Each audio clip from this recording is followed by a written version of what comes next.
Hi there, everyone. Thanks for joining me today. My name is Alyx. I'm a licensed physical therapist and a board-certified neurologic clinical specialist in neurologic physical therapy.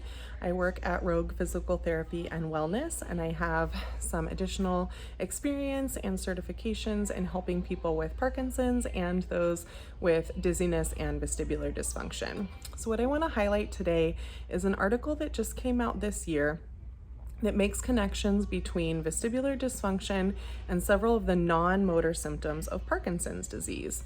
And research suggests that non-motor symptoms can actually be even more disabling than a lot of the motor symptoms of Parkinson's.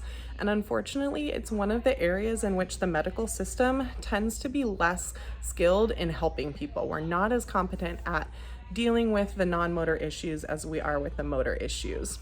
And the three non-motor issues that this article discusses in detail are sleep disturbance, mood dysfunction, and cognitive changes, and the linkage between those and vestibular dysfunction.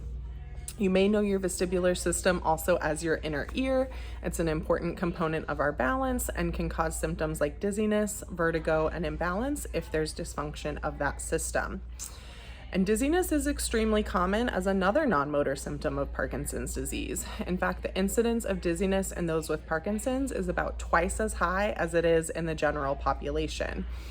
Now, orthostatic hypotension, or a drop in blood pressure with position changes, is one of the most common, or is the most common reason for dizziness in those with Parkinson's, but non-specific dizziness, or dizziness without a clear identifiable cause, is the second most common.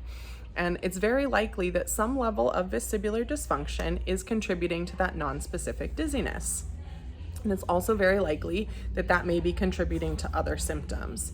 The reasons for that are quite varied, to say the least, and can get a little bit complicated in terms of the neuroanatomy involved. But in summary, there is strong connections between the portions of the brain that regulate vestibular function and our cognition, our emotions, and our circadian rhythms. It's also thought that because of the accumulation of Lewy bodies in the brain of people with Parkinson's, those same Lewy bodies are affecting the vestibular nuclei. Additionally, Parkinson's is known to result in a decrease in dopamine in the brain. And dopamine is a neurotransmitter that doesn't just affect our movement, it affects many other pathways and signals in the brain, including the vestibular system. And then lastly, there's some other kind of associations. For example, hearing loss can definitely contribute to changes in cognition, but it can also be associated with vestibular dysfunction. There are several reasons why people may lose their hearing that can also affect their balance system, and that correlates with changes in cognition. So I'm just excited that there are more studies coming out, more articles suggesting that there is a connection, because that gives us more guidelines for how to treat these problems and more hope that there is a solution.